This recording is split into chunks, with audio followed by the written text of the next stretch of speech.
Welcome to the Monster Professor, a show in which we discuss and explore monsters in literature, myth, film, games, folklore, culture, and beyond. I'm your host, Josh Woods, author, editor, professor, and monster expert. And, and this is an odd podcast episode, one unlike any I've ever done before, in that if you're hearing the pure audio, I'm going to have a lot of describing to do for you. If you're watching this, if you're watching this on YouTube, it's almost making sense maybe for you. So what I have going on are three guests, and I'm really happy to have them. I'm going to introduce them here in a minute. And we're recording this via Zoom.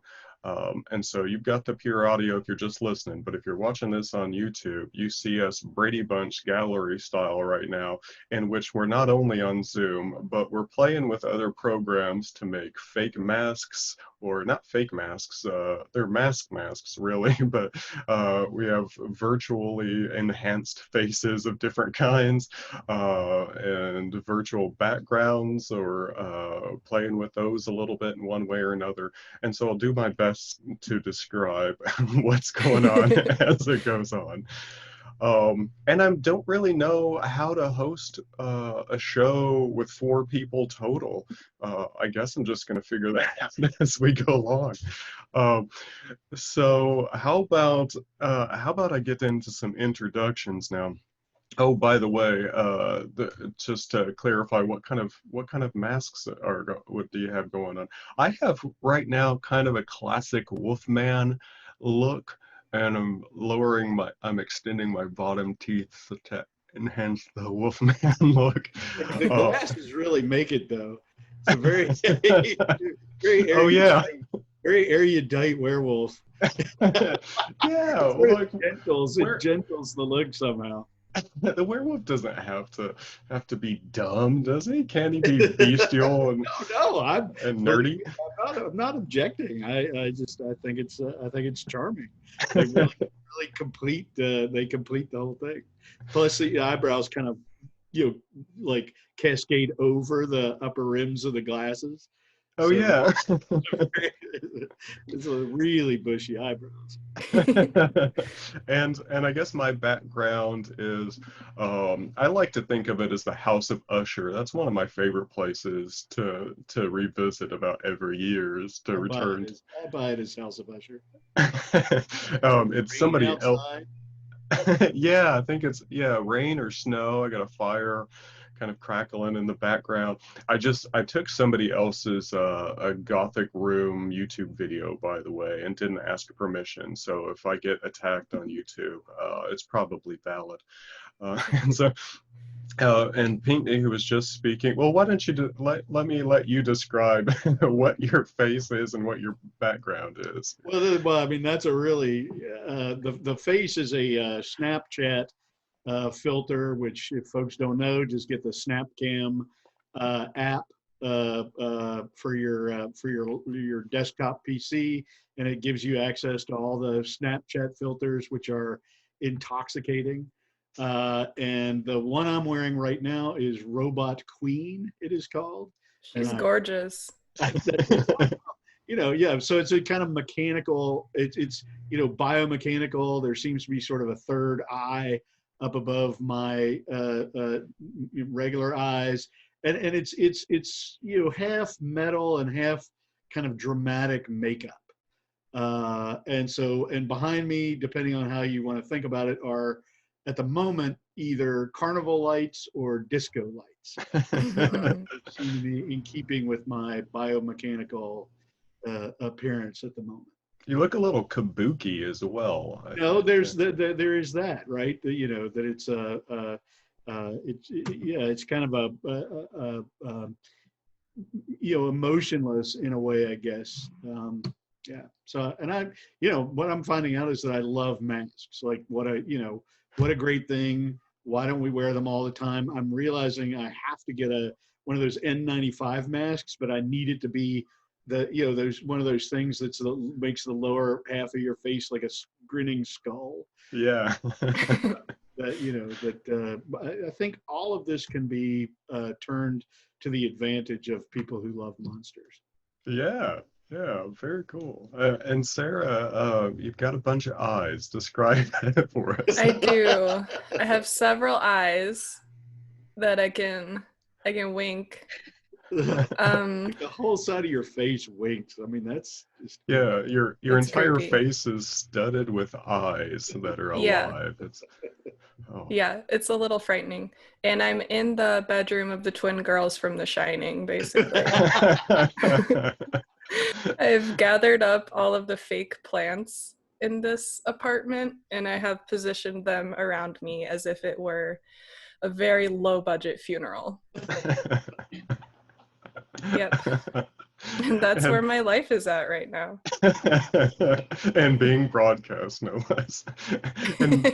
And Mandy, you've got some real. Either you have really good virtual masks going on, or you've got some real world costuming going on. So what do you have going on, Mandy?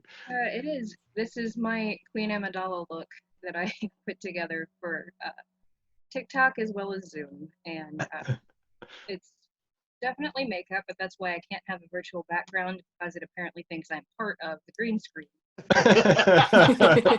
Virtual background. That's funny. Yeah, and so we've got some sci-fi themed and horror themed coming in here, and I think monsters have worked well in both genres. If we're going to separate them as genres, which is kind of false to do. So let me run through. I'll try to be brief with official introductions of my guests here. They both have such a long list of credentials and accomplishments that it's tough to be brief. I'm going to try to go fast here.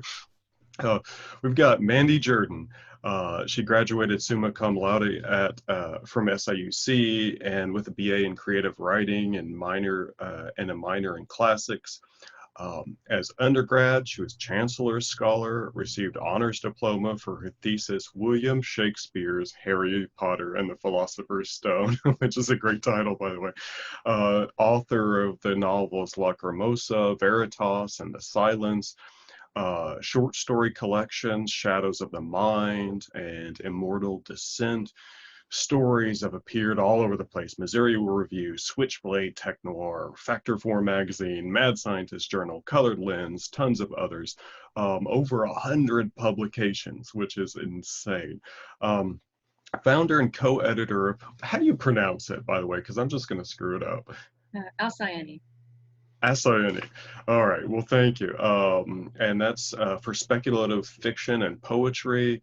Grad student, she adapted and directed her novel Lacrimosa for the stage. She won the Missouri Review's Miller Audio Prize for prose in 2019.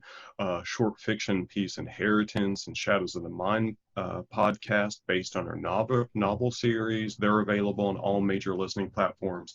Currently a master's fellow at SIUC and is going to graduate or just has with her MFA in fiction. Are you in process? Awesome. Congratulations on that. Sarah Jilek, we've got her here with us as well.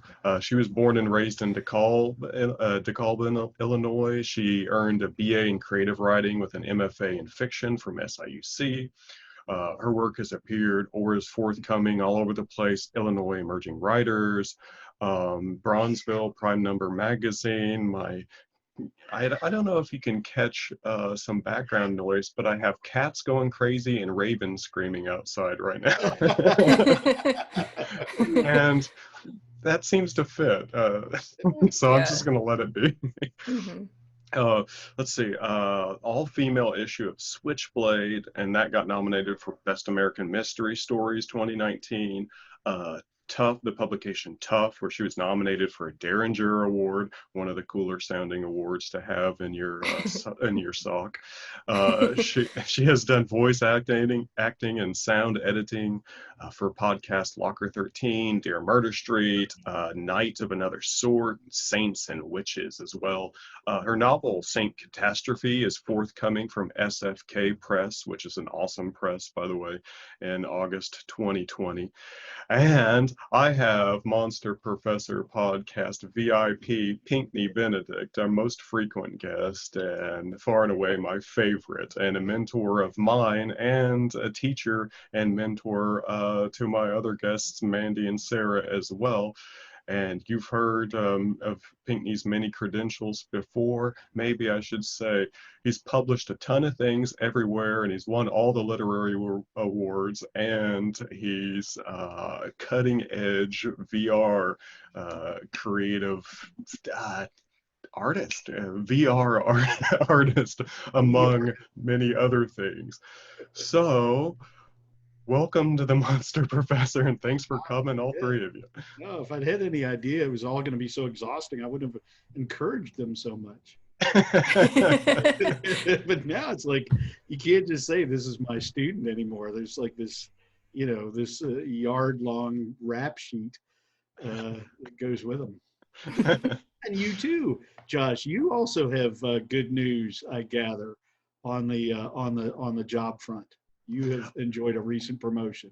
Oh yeah, well, thanks for bringing that up. I just found out this morning that I'm promoted now to the rank of full professor, and so I think that's the top of the line. Except if I could officially get on the contract that I'm monster professor, that would be one notch up. That would be, if I ever have the money to endow a professorship, I'm going to endow the monster professorship at Kaskaskia. And will be the first and eternal recipient of that honor. Well, thank you.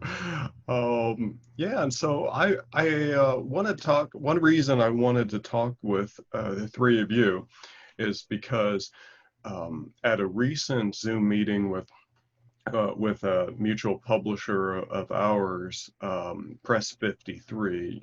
They're a great publisher as well.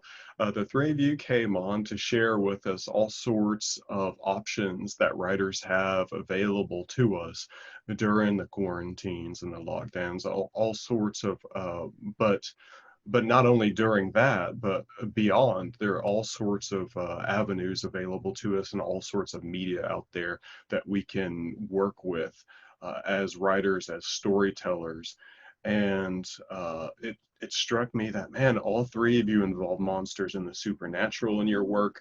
All three of you are quite tech savvy and willing to experiment. Also, Pinckney, you've made great points about amateurism and the spirit of amateurism. So I thought, man, I want to get this conversation going on the podcast because I'd love people to hear it. So maybe we'll start with the monster and the supernatural.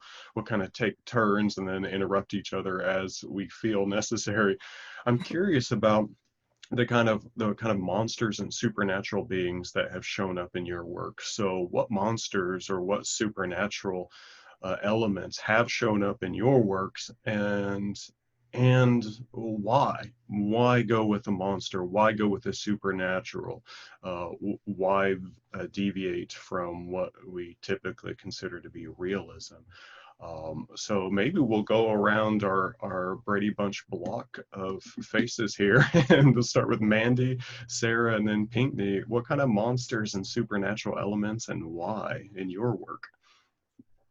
For me, it depends on the work itself. I've explored a lot of different ones. Lacrimosa and the other books in the series that it is in deal with androids.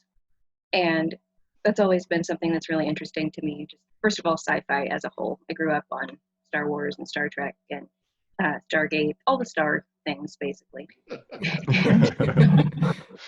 I wanted to explore what the future would be like, and for me, that involves robots in some capacity. And androids, I love, that they're very close to human, not quite, and exploring the dynamics between, is the android the monster, or is the person who created the android the monster? And it turns out to be the latter quite a lot in my books, just because the androids do what they're created to do. They may not have been created for a great purpose, and they may not have much of a choice, and they seem to gain more of their humanity when they figure out that they don't want to be whatever it is that their creator tried to make them be. And some other works, I have done some YA vampires and witches. I'm trying currently to finish up that novel and shop it around. but exploring the different types of vampires and types of witches that are out in popular culture, and just how far we've come from Dracula to Twilight, you know, and all the different interpretations of the lore. And it's fun to kind of try to carve out my own area in that and interpret the myth in different ways. And the novel that is my thesis is also sci-fi, more of a space opera. And it's got some telepathy and telekinesis and more humans having supernatural powers. And that's fun just to, you know, imagine ourselves in that way and see, you know, maybe in a few thousand years what we could be. And does that make us the monsters? Yeah, and I've switched my background in honor of the sci-fi talk to the Nostromo, and maybe a little bit of Android something. I don't really know what this is. Yeah, and Mandy, I thought at first before Maria from Metropolis, right? Yeah, I think it's a Metropolis inspired kind of thing. No, that's definitely a Maria headband you've got on, and I'm the robot queen. We're doing a lot of gender bending here. Yeah, and Mandy, when you first came on, I was kind of before you clarified you were Queen Amidala, I was guessing a Dune kind of Bene Gesserit witch or something like that. So Mandy, why go space opera? Why go vampires and witches? Why not tell the same kinds of stories without the monsters, the far future, the supernatural? It's honestly, it's just more fun. I feel like it's entertaining to see a world other than ours.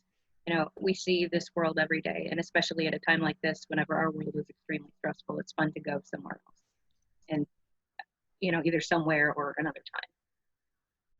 Yeah. Like to, you know, imagine what could be, not just what is. Very cool.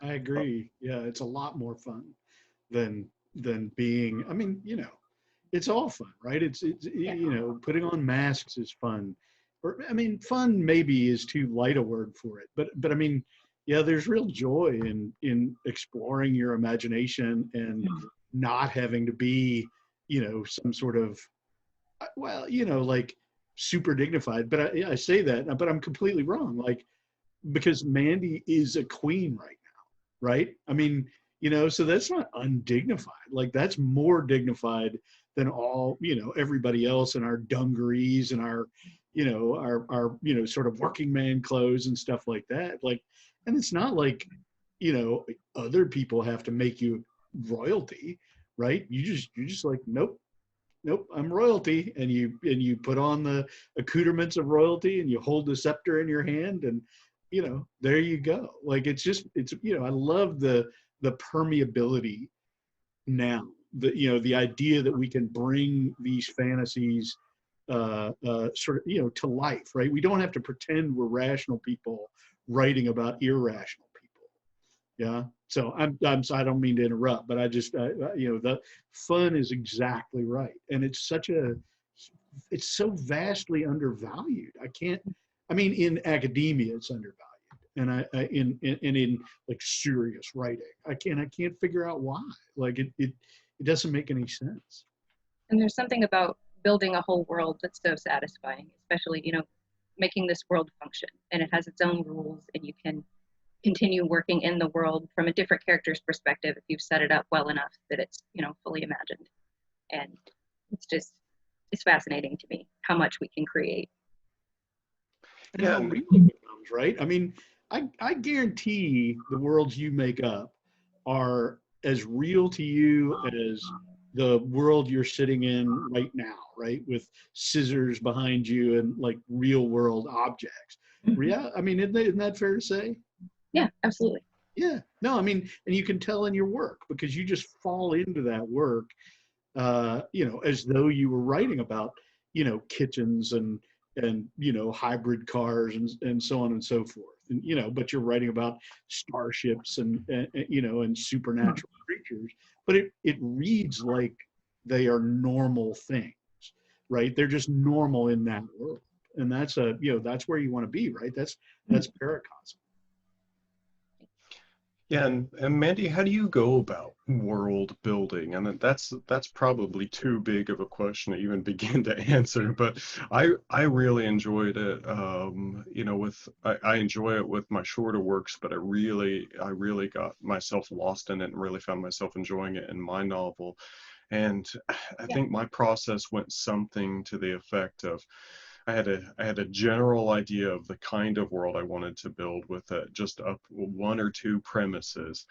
And then I decided I was just going to figure out all the details as I went along. And somewhere between about halfway through the novel, I'm just making notes to self, go back and change this rule about the reality in your world, and keep writing now as if you already fixed that, and worry about it later and stuff. Yeah. And so important details I didn't figure out until halfway through. So what's your process and advice for those of us, thinking about enjoying and creating, world building in our own worlds? My process is very similar to yours, it sounds like. The advice would be, it doesn't have to be perfect on the first draft. You don't have to know when you sit down to write chapter 1 everything about the world yet, and it's going to come to you the longer you spend with the characters and as you figure out what feels natural to them and to the time and the place that they're in. And if you just put yourself in that character's headspace and just kind of let them explore, you don't have to necessarily put every scene that you write with them into the book, just have them explore the world. And, through more drafts and potentially, do short stories in the world too, and just explore different corners of it. And you don't know what, something you discover in one of those places might end up in another place, just as an, incidental thing that isn't as important to the plot as it was in the other, but it connects the world. And there's all, just build up the society to them to a degree that it is as real as ours is, like Pinckney was saying. You have to inhabit them. Yeah, thank you. Pinckney has just been beheaded and put into a plastic bag. He looks hermetic and sanitary now, and he's a floating face in a bag. One day we will all be pure. And so Sarah, what kind of monsters and supernatural elements have shown up in your creative works, and then why, and what's your take on that? Yeah, I think a lot of mine have been, if not outrightly religious, then at least in that religious horror kind of arena, and I love that kind of stuff. I was raised Catholic, and everything related to that kind of ritualistic horror is just fascinating to me. In the novel that's coming out in August, there is a monster that is actually a sentient colony of mushrooms that lives in in an abandoned mine shaft. And so that was weird. The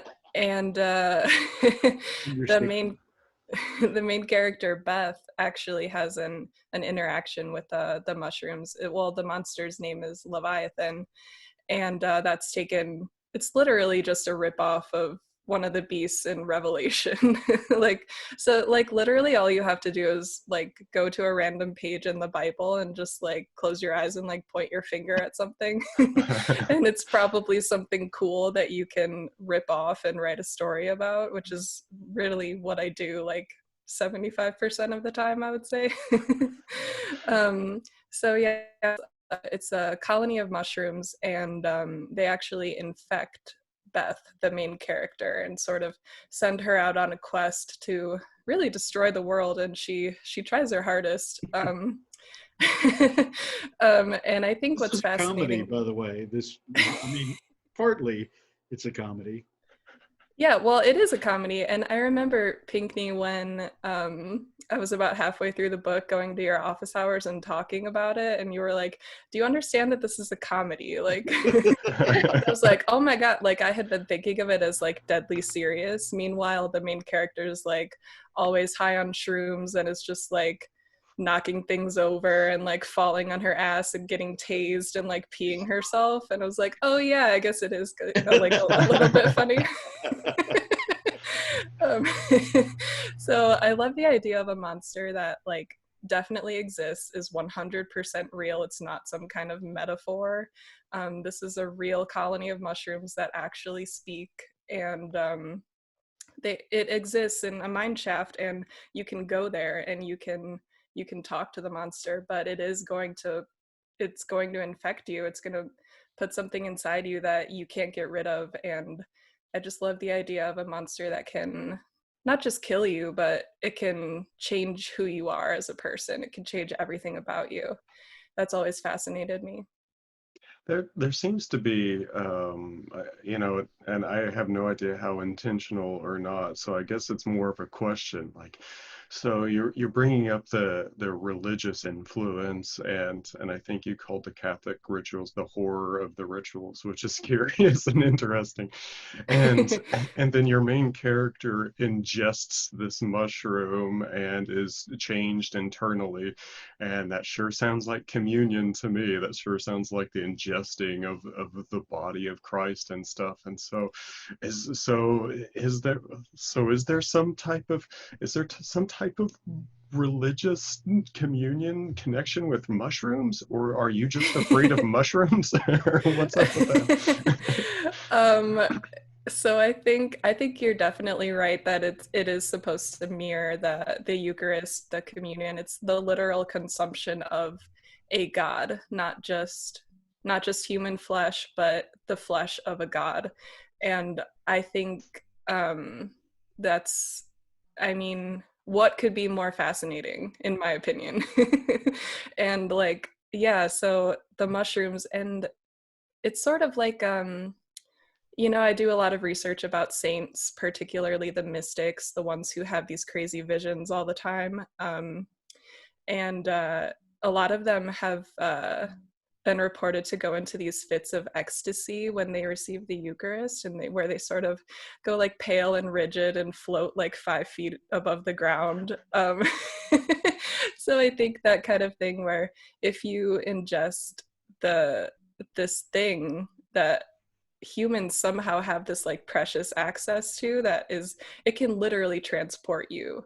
And I think psychedelic drugs and stuff like that, I think that's kind of the closest thing that we have to that. If you're someone who doesn't believe in that through religious practices, I think that's kind of the next best thing, basically, or a better thing. Yeah, and actually, anybody watching this right now must think that there's must think that they might be on shrooms right now, because Pinckney has transformed into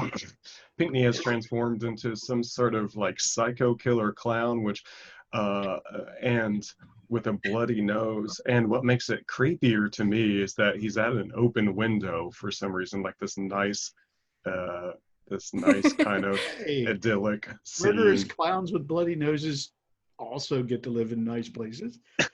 No, it looks like you just came in through the window. Oh, okay. Yeah, I'll buy that. That's a good story. See, you see a couple of things and you build a story out of them.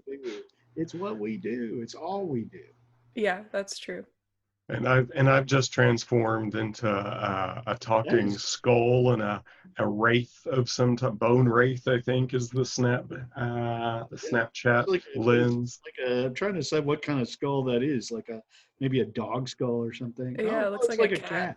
Yeah. Yeah, a cat or a possum or something like that. I'm not really sure. And let's go in front of the Roseanne background. There we go. See, but these horrific creatures in these kind of domestic settings are, that's just my favorite thing. Yeah, the background for this animated skull-faced wraith is the living room in Roseanne, the TV show from the 80s and 90s, which had Godzilla in the background. Right about in there on the mantelpiece for all the years. So one of the many places Godzilla shows up. And so, so Sarah, maybe one more note or one more question for you on that. The connection between comedy and horror, I'm convinced that there's not much of a line, not much of a difference between the two, but I've never really gotten into that in the podcast. So what are your thoughts on this connection to, or this overlap of comedy and horror of all things? I don't know what my question is other than what's up with that? Yeah, I think you're right. I think there is basically no line. It's why, like, comedians tell the most humiliating stories. I mean, the biggest horror can just be embarrassment, like sheer humiliation, and like how horrifying to be in public and like pee yourself or something. Like that is horror, but it's also hilarious. And yeah, so I think you're right. There's no line, and I think movies like recent movies like Jordan Peele's movies, specifically Us, I think movies like that really are really blurring the line in a more obvious way. And I mean that in a good way. So yeah, I think they're totally connected. Very cool. So, Ooh. Oh, he's no, gone. Yeah, you're just a... did I just go away? Let me try. Whoa. Okay, I'm back as just now a floating skull here. Now you're a Radis skull. I want to be Devil Doll. It's in the early days of the internet, back before anybody else knew about the internet besides me. Yeah, I Me and the mean, guy you who were. made Devil Doll and Radis skull. Yeah, that's. Oh, what in the hell am I now? Now I turned into some sort of blue clown. I love a technology where you can push a button and then go, "What the hell am I now?" So Sarah has just turned into a chicken nugget before our eyes, and that's whoa, that is scarier even than with eyes. It's my favorite thing. Oh man. I don't know why that cracks me up so much. It is funny and horrifying. I think that's Yep, it all connects. Yeah, there you go. And Mandy now has her mask on, which not only is quite cool looking, but is probably safest because I don't know if any viruses can travel through Zoom or not, so it's best to be safe. True. And I made it. Oh, very nice. cool. It says Star Wars themed mask. Very cool. You get to declare who you actually are. The mask, right? You know, and you can always play it off like Jon Stewart, you know, where, you know, I'm just a comedian, you know, it's just a mask. And it's like, yeah, maybe. Yeah. Seeing you, you know, in front of the hordes with their spears and pennons, and you've got your war helmet on, and you're yeah, exactly. I gotta say, that is not just pretend. I think we're seeing the real thing there.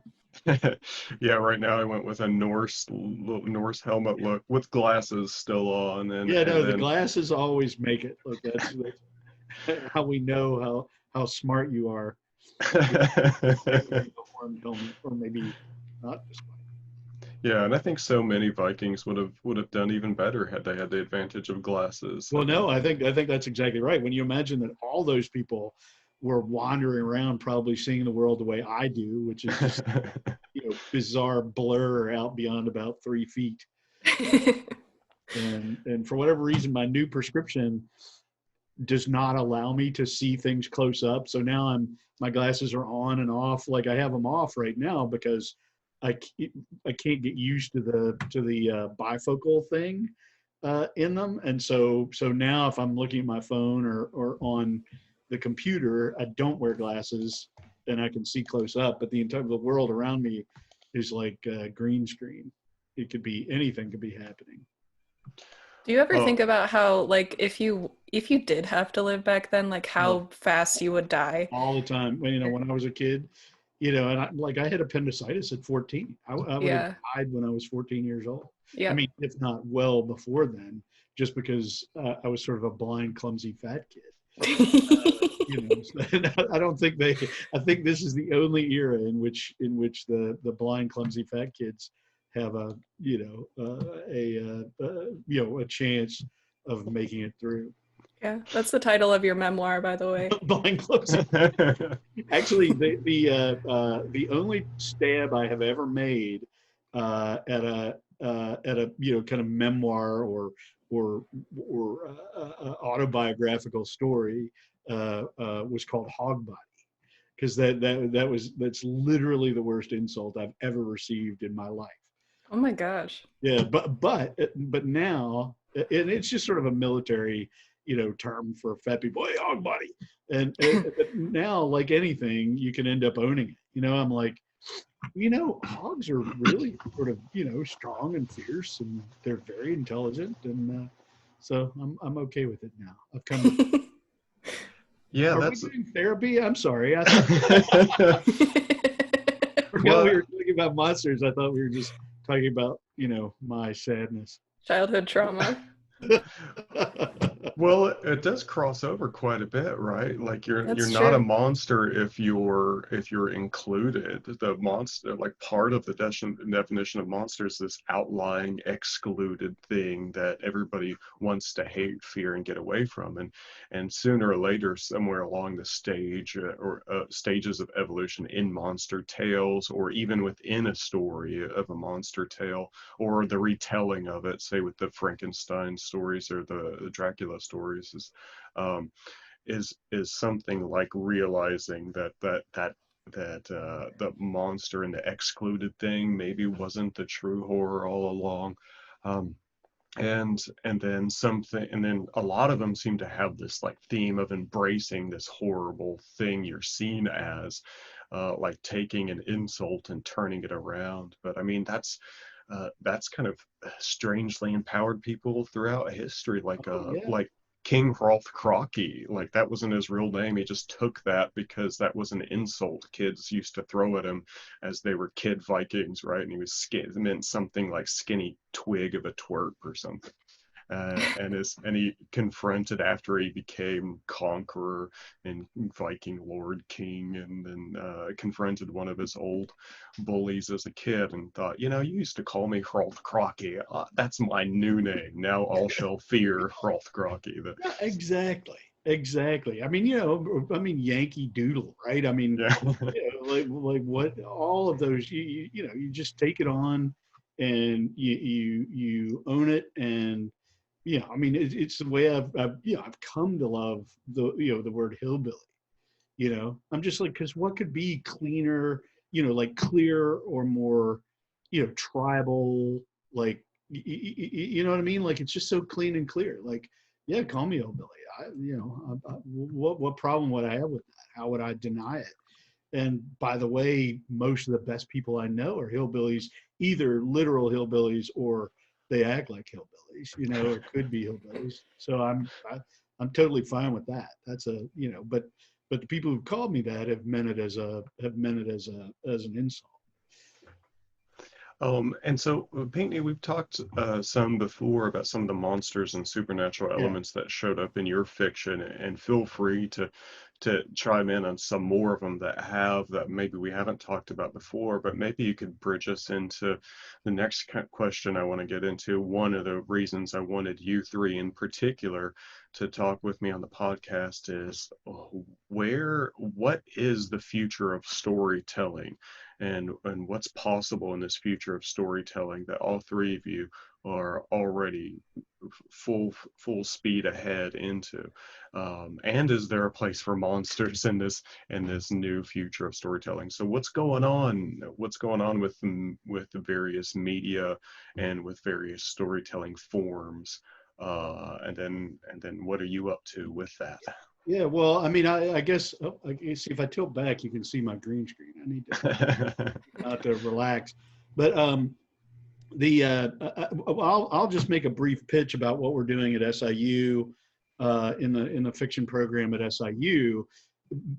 For me, the perfect analog of story has always been dream, right? That in dreams, fantastical things can happen, emotions are heightened. A dream is never dull, even if the components of it might seem mundane or slightly dull in, in recitation. Dreams are never dull. You're always on, tenterhooks. And the illusion is complete. You fall completely into the dream, generally speaking, right? You don't question the reality of the dream despite unreal. It replaces your reality. It's fully immersive. And the closer we've gotten to that, as we've gone along, and I feel so blessed and happy that I've been able to watch, from moving from, the typewriter and kind of fuzzy television, then, movies used to thrill me. When I was a kid, like I remember every time I still get excited when I see Columbia Pictures or whatever come up, because when I was a kid, I was always like, okay, what I'm going to see in the next 90 minutes might change me forever. Like I might leave this a whole different person from who I came in. It didn't happen often, but it did happen. Like with Apocalypse Now, I saw that, I think it was 15, and I was a different person and a different artist, if I was an artist at 15. I was just different when I left.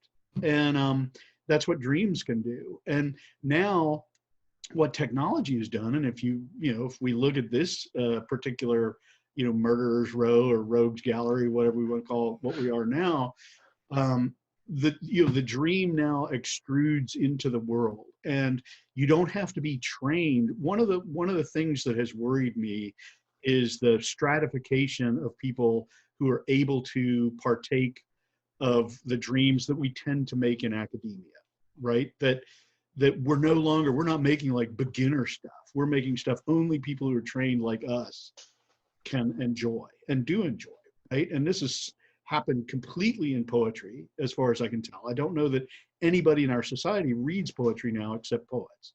And it's beginning to be true about a lot of different kinds of fiction. Yeah, and the truth is, it takes, what does it take? 20 years probably to train somebody like we are all trained.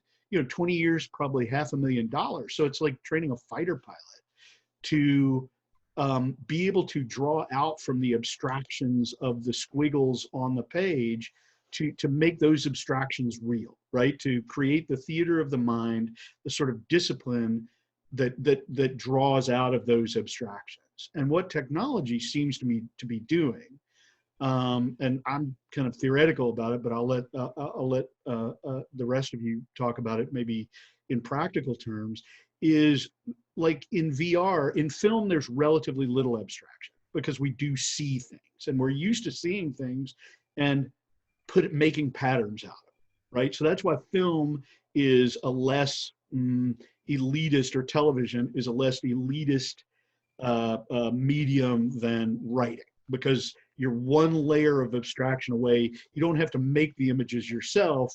You can see the images and make the story out of the images.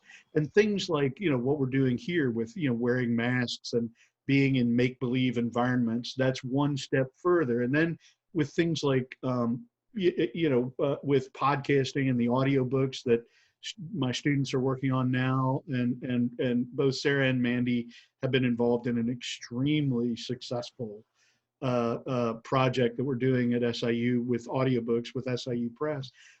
You've got the sound. You've got, rather than reading the symbols on the page, you're hearing them the way people have heard stories told for probably 10,000 years at a minimum, right? And so we're everybody's conditioned to that. Everybody's used to it. It's not a newfangled thing. And then when you get into VR, it seems to me yet more ancient still, because that really is the dream, right? I mean, it is thoroughly immersive, and it's not even like a film or television or podcasts or audiobooks, which are confined to the ear, and film and television, which are confined to a two-dimensional plane in front of you.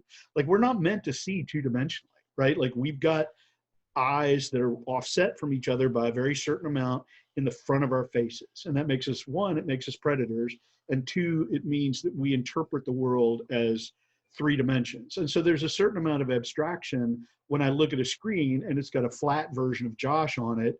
And I'm sort of extracting, because of my knowledge of the world, I'm extracting or drawing from that abstraction the idea that there is a three-dimensional you, right? But there's still a level of abstraction there, and still a level of interpretation that you have to be trained to, right? My dog looks at a television and doesn't react, right? Might react to the sound of it, right? So there's not, but in VR, like even dogs get VR. Everybody gets VR, because VR is, I mean, it's real, and it makes that imaginary world real, not yet fully tangible, although that's coming.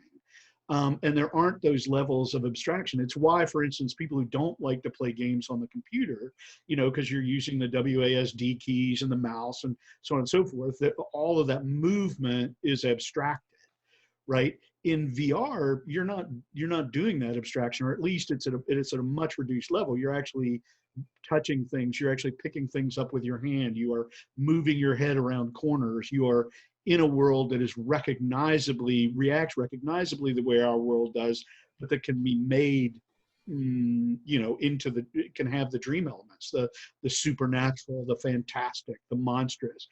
Also in VR, and one of the most important things about VR is scale.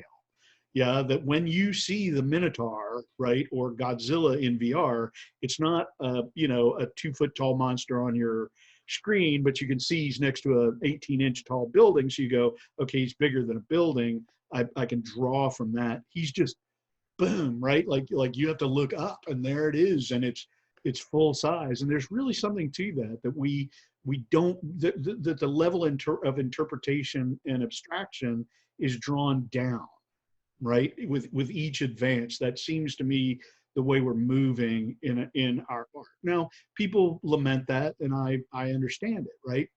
It's nice to be a specialist. It's nice to be the only person who can read, whoever, whatever contemporary writer you want to think of, and understand the nuance and so on and so forth. But I'm actually interested in making an art that is general, if not universal, right? And that normal people who aren't MFA students can pick up and immediately see this is a story that fits like the ancient thing at the back of my skull, right? This is not a forebrain story. This is not a story I have to understand. It's a story I can feel and experience and inherit in a way. And that's a lot of the stuff we've been working toward at SIU, is rather than working toward making our, as they say in Spinal Tap, making our audience more selective. We're trying, I think, to understand why the highfalutin skills we have work really well, not to just make stuff clear to other highfalutin people. That's relatively easy, right? But how do you tell complicated, immersive stories to that a general audience can understand? And both of these writers, both Sarah and Mandy, are expert at that, right? Like they both write at a very high level. They both understand the mechanics of what they're doing, as well as have a sort of instinct for it that they came with. But neither of them, right, is writing a literature that I could have picked up as a kid. I could have picked up as that 14-year-old kid who would have died in any other time, and read it and gone, wow, this is so exciting. There's plot here, there's adventure, there's terror, there are attractive characters, there are, all of that I would have understood, 4 decades ago. And, and my friends would have too. Right. And that's, so that's what, I guess, so what we're trying to do is make literature that a hillbilly kid could have understood in 1978. Yeah. Or the kinds of I always wanted to write the book that a little girl has to hide under her pillow or her mom will take it away. Because I mean, that's what I did. The kind of book that I read The Color Purple when I was like 7, I think. And I just remember thinking like, oh my God, like no one can know, you know what I mean? And that's the kind of book right. that I and want now to write. You're a grown-up and nobody around you knows that you're a grown-up. That was for me, that was the Hawkline monster. That was Richard Brautigan's Hawkline monster. Yeah. It was given to me. It was called a Gothic Western. And it was a nice little old sort of third grandmother lady who knew I liked monsters and she knew I liked Westerns. And so she got me this Gothic Western, it was called. And I remember reading it, and there are characters who say fuck, and there are characters who do fuck. And, you know, it's just, okay, nobody else gets to know I like this. Yeah, exactly. Or like my mom got me the book Watership Down, and I was like, oh yay, bunnies. Right. Like, holy shit. Like I had nightmares for like 6 months. Yeah, so maybe we'll pass the conch shell off to you, Sarah, and tell us a little bit about the future of storytelling as you're exploring it and the projects you're getting into and what your thoughts are on it. Yeah, so like Pinckney said, we're doing an audio book right now, and it's an audio book about Charlie Berger, who, if you don't know, he was a Prohibition era gangster in Southern Illinois with just a fascinating life. And it's an audiobook that has lots of different characters, and each character is voiced by a different person instead of like some dude doing like a a woman's voice. Oh no, I don't know, Charlie. Yeah, and it's just like so disturbing. That's crazy. So the idea that like no one has, well, I'm sure some people have done this before, but the idea that like this is new is kind of crazy to me. Well, the fact that it was called by one of our faculty members, the idea, when I introduced the idea of creating audiobooks with, you know, underscoring and sound effects and voices, you know, and stuff like that, he was, well, it just sounds kind of goofy to me, you know, and it's really funny. This person who's younger than I am, and I just thought, well, so like theater seems goofy to you? You know, like do you go to the theater and you go like, why is that guy saying Hamlet's lines and that other guy, you know, keeps saying Ophelia's lines? Like, what are they, you know, what's up with that? Like, what are they going for? Yeah, exactly. Like, you know, and they keep like when they're, you know, when the script says they're trumpets, like they actually fucking play trumpets. Yeah, what the fuck? Yeah, so it's like, what the heck are we even, what are we doing? Like, why isn't this already a thing? Yeah, but it's nice that so many things aren't a thing, right? Yeah. Because all these things that you think, well, somebody surely must have done that. Then it turns out no, or never in a serious way. And, you know, and you're getting great traction with the audiobooks. Like we've got a meeting with tons and tons of university folks from all over the university on Friday to talk about this project. Yeah, it's like people are responding to it, and it's like it's not that hard to make.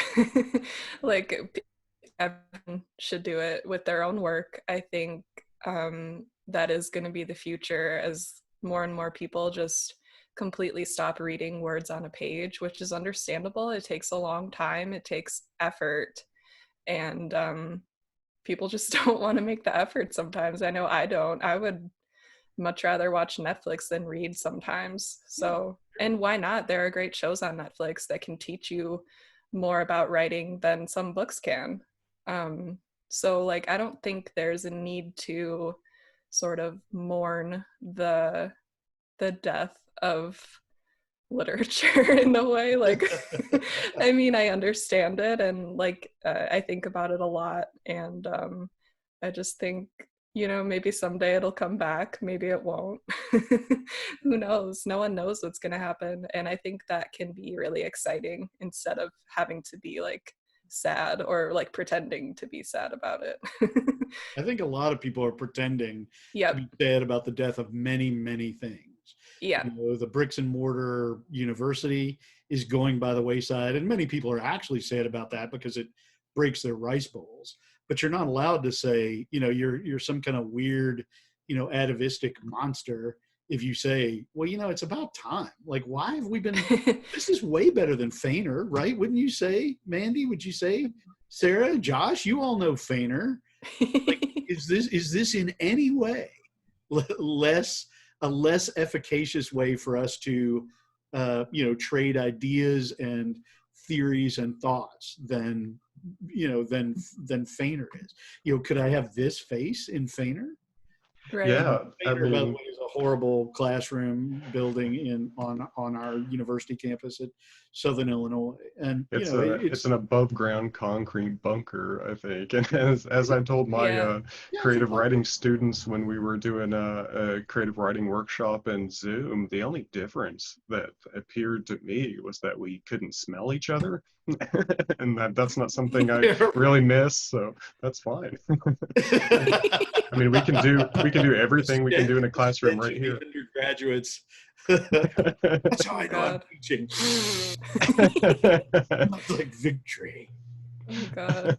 The smell of Axe body spray in the morning. And Starbucks. Yeah, Yep. Axe body spray in Starbucks. So Mandy, what kind of stuff are you getting into with the future of storytelling and exploring the different media out there?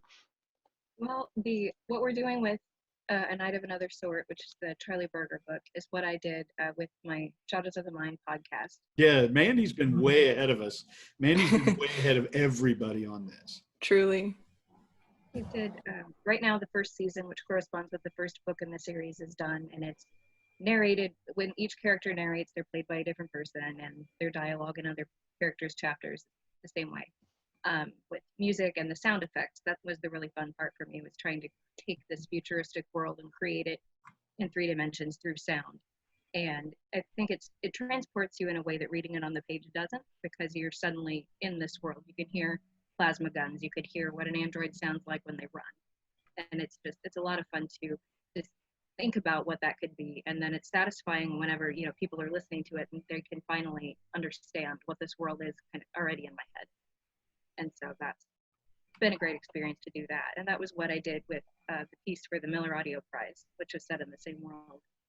And I think, that might have been one of we think that it was the first sci-fi piece that the Missouri Review has published. Yep. And it is, I'm wondering if it was one of the first pieces that kind of did that as well, with the multiple voices and effects and things like that.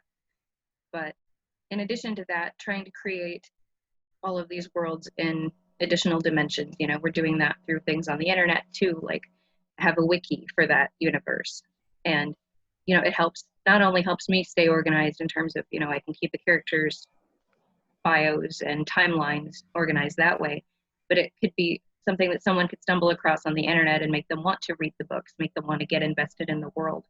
And that's a lot of what we've been doing through other media, like even TikTok, which is how I got started doing this stuff.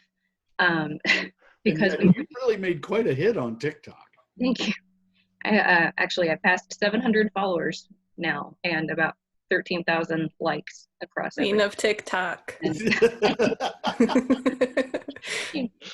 But it's just interesting because you have to tell a story in a short amount of time. We're used to having a set amount of words, and now you have a set amount of seconds. And can you be engaging in 15 seconds? Can you tell a story that people want to see and want to stick around and learn more? And I think that it's also a good way to, build your platform, because if you can tell stories that way, people might be interested in the stories that you're writing, and you can advertise yourself that way and get to know your audience more than we normally do from just putting our book out into the world and hoping that somebody picks it up. And Mandy has all along been, really pioneering in what she does. She was the first person I knew who did Twine, right? The choose your own adventure platform in a really serious, rigorous way. She was the first person to really take on, and Sarah did this too, to take on the No Sleep subreddit on Reddit, right? And start trying to tell stories in that way, in that sequential way. And so the idea that these folks can make real good, significant stories in what people think of as insignificant or trivial media, right? Just as the novel was thought to be a trivial medium, just as film was thought to be a trivial medium, just as still as until about 10 years ago, probably until either The Wire or Breaking Bad, television was thought to be a trivial medium, right? That these folks can inhabit any medium and tell significant stories. I swear to God, if you gave Mandy a bundle of sticks and some Scotch tape, by evening she'd have built some interesting throne and stage, and she'd have a whole drama that would play out around it, and she'd have made herself a cool costume out of sticks and tape. You can give a really motivated, believing writer, right? A writer who really believes the story is real and alive in the world will make great narrative art with any medium or no medium. Yeah. And so that's been, that for me has been like the great revelation of, the last few years of my teaching life is, that the dignity of the medium, or the perceived dignity of the medium, is inconsequential. And all of these media that are dignified and that it's okay, it's non-goofy to be a part of, they've been revealed to be shams, right? Like they're just falling apart around us. The things you're actually allowed to do in an MFA program turn out not to be, they're just not working in the world anymore. And all the things like, oh, why are they wearing masks? And VR, nobody's ever going to put that thing on their head. Why do you have the sounds of laser blasts in your show? It's just it's so odd. Like all of that, it's like what we've been told is a lie. and I'm so glad, like being, you, Josh, you helped me start to figure this out years ago. I mean, I remember you telling me that, and maybe it's actually Melissa sort of, translated through you, saying something like, when you came to SIU to study creative writing, Melissa was like, imagine, a room full of creative writers. It's just going to be the craziest, freest, most imaginative, thrillingest place in the world. And then when you get there, it's like a bankrupt Episcopal church. and I thought to myself, I'm like, why is that true? Like theoretically, like we love to make stuff up and wear costumes, and there are people, happily the culture is changing at SIU, but 5 years ago, like, there were just people who were like, imagination. And it's just weird. Like, so now it's just such pure pleasure, right, to come in, and there are these folks who are like, you just say like, hey, want to put on a show, want to wear some costumes, want to, tell some weird stories, want to, make some sound effects, like acting. You know what I mean? Like, who you think of the people who you went to graduate school with here, Josh, and if I had said, okay, you have to pretend to be an old Irish mobster, and you're going to pretend to be Queen of the Galaxy, and they had no idea what I was talking about. And these folks now, led, as I will say, by Sarah and Mandy, they do anything, any kind of storytelling. And it's been inspiring to me. Like it's changed my whole take on pedagogy, which I never really believed in, and now I really don't. And on my own approach to my work, and my own approach to my own all that false dignity, right? When all I wanted to do was wear a T-shirt and a mask. Yeah, and that's wonderfully said. And you, Pinckney, happen to be quite the leader in this field in many ways, and every freak like the three of us that you like motivate to go and try this kind of thing out ends up like dominoes, getting other people to do the same thing. There would be no Monster Professor podcast had Pinckney not just texted me one day and said something like, yeah, but why wait? Like, just do it. Because I was thinking maybe I should think of over the next year, like trying to figure out what this podcasting thing is. And you're like, just do it. I'm like, Yeah. Oh yeah, I'll just do it. And so now it's almost 2 years into this. And in a few years, I think Pinckney and I will both be working for Mandy and Sarah in some form or fashion. That is, I'm planning my retirement by making brilliant people think I helped them early on. That is my whole retirement plan at this point. And well, man, at this point we're deep into an hour on the podcast, so maybe we should start reeling it in a little bit with are there any projects that you would like people to know about, any promo kind of things you have going on, any final things places where you'd like to direct listeners or viewers that we maybe haven't already mentioned, or maybe mention one more time? I'll just throw the ball out there, and anybody wants to grab it. I know a couple people who have books coming out soon. Yeah, Saint Catastrophe comes out in August from SFK Press. Lacrimosa is coming out from Brown Chicken Books, which is an imprint of SFK Press, and I'm excited that we're going to have books out around the same time and get to maybe Very do cool. Yeah. So, and you want to talk a little bit about the well, maybe I'll talk about the project and you can fill me in, but we're doing a podcast project, podcasting audiobook project now at SIU. All of the fiction grad students, or almost all of them, are involved. There's the Charlie Berger book, A Night of Another Sort. There's a book called Survive by One, which is about a guy who killed his family, and it's an examination by his, I guess, a therapist and him of what he did. That's being dramatized. There's a book about Mother Jones that's being read by Judy Jordan, who basically is Mother Jones, and who's doing a great job. And there is a pair of books about the rape of Nanking that are being sort of put together in a very interesting way. Those will be a podcast on the NPR One platform via WSIU, which is our NPR affiliate for the whole southern part of the state. You should probably be able to get a WSIU up where you are, Josh. And then we're also going to have short.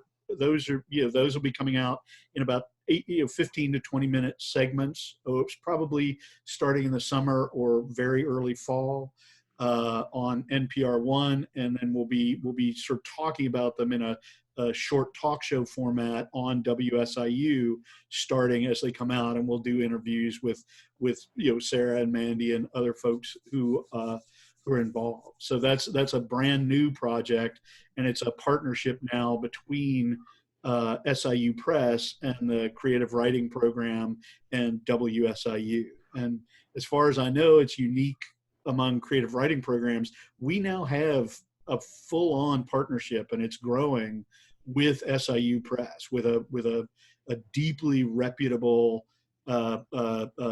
university press, and we're partners with them now in a lot of different initiatives. And we're going to, so that's a brand new thing and a really exciting thing that's come about with the breakdown of respectability. Right now, everybody can talk to everybody else. You don't just have to talk to people who are kind of at your level, or whatever. Like if something's interesting, you can pursue it. And it's really interesting, especially living in this area, because several of the books talk about Southern Illinois. Yeah. And the people that we're broadcasting to hopefully will recognize the area. And there's a militia that lived in Carbondale. There's a lot of the Carbondale militia. That's a phrase that I will never forget hearing. Right. Wow. Carbondale used to have a militia. And the Heron massacre, all the shootings at the Heron Hospital, it's like these places still exist. Like, you can go there today. Right. Yeah, how many, and the fact that the voice actors you're getting probably sound very much like the people they're representing, because they're Southern Illinoisans just playing Southern Illinoisans. And so, when some dude from rural Southern Illinois is, just voicing some 1920s gangster, it's like, well, that's probably not too far from what that guy sounded like. It's really Right. good. I mean, I shouldn't have favorites, but that's my favorite. But this, nobody will ever know, because it's just between the four of us. Right. Well, I've really enjoyed this conversation. This has been a blast, and if you're still only listening to it when you get to a phone or a computer, you might at least check out the YouTube channel, The Monster Professor. If nothing else, just to see a few minutes of some crazy visuals of four people having a smart conversation about. Can you do the llama, Sarah? Have you got the llama? I do. Wait, hang on. I'll get it. Sarah has transformed into a chicken nugget, and I think she's using her magic. Now she's a miniature llama, which is pretty darn scary. A llama with human teeth. Yeah, that's the uncanny, isn't it? Like that final little mixture of something familiar and something else familiar mixed together in unfamiliar ways, and we can't, and it's deeply disturbing to us. Well, thank you all again so much for coming on The Monster Professor, for talking monsters, supernatural, sci-fi with me, for having fun with masks and costumes and backgrounds, and then sharing some of your insights. You guys are the avant-garde. You are leading the charge into this new world of various new media, and of bringing real cool storytelling along with it. And so I thank you for that as well. Thank you for having us. Always Thank you. Yeah, this was really fun. And it sounds so cute coming from this tiny little horrifying llama. I think I could make just the llama filter into an entire podcast by itself. I think that will not be hard to do. Actually. I think that's a real winner. And everybody could be a llama. Like, everybody who comes on is just a slightly different version of that llama. Just the eyes and teeth are different. Yeah, it's required. Everybody has to come on as llamas, and llamas explain the world to other llamas. Mm-hmm. And then maybe the occasional alpaca. Right. And the race wars. Every time it cuts to Sarah, it just cracks me up. All right, very good. This was a huge amount of fun. Thank you. Thanks all for being willing to do this. Yeah, thank you for having us. It's my pleasure. See you all very soon.